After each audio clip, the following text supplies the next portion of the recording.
ई जुल्मी जमाना सितम कितनो ढाई, न कबहू ए दुनिया से मोहब्बत उड़ाई।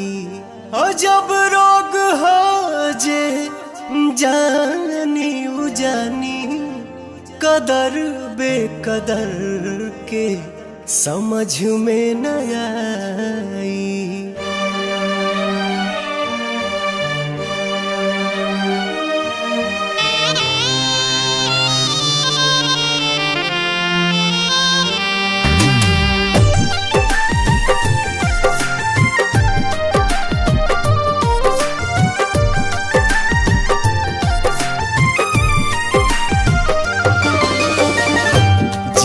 मरे के संगे खैली कसम, संग ही सहे के रहे सारा सितम। जिए मरे के संगे खैले कसम, संग ही सहे के रहे सारा सितम।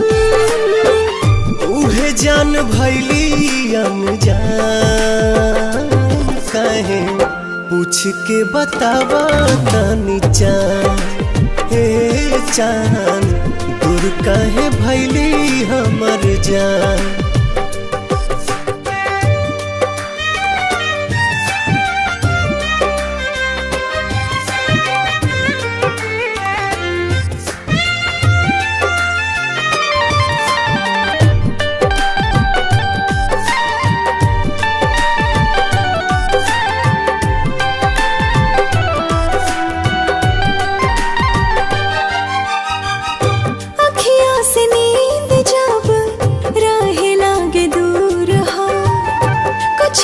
जरूर होला नैन के कसूर हो।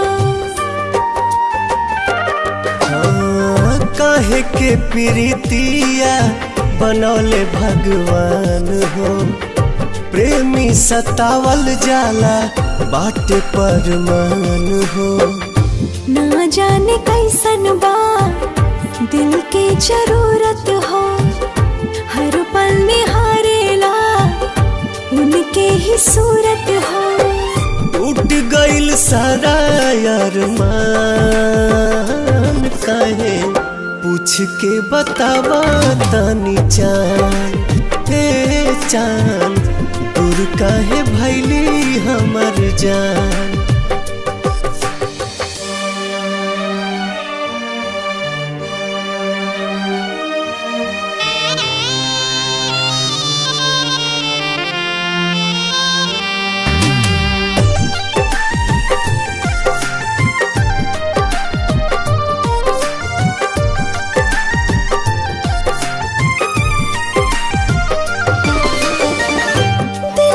जरूरत होला सच्चा दिलदार के, बड़ा हार जाए तू ता बुझला न प्यार के।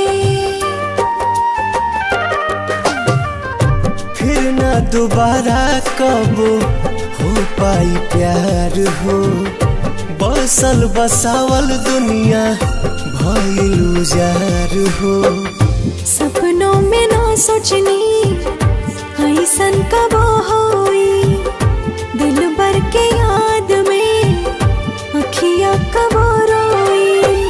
घुट घुट के निकाले परान, काहे पूछ के बतावा तनी चान।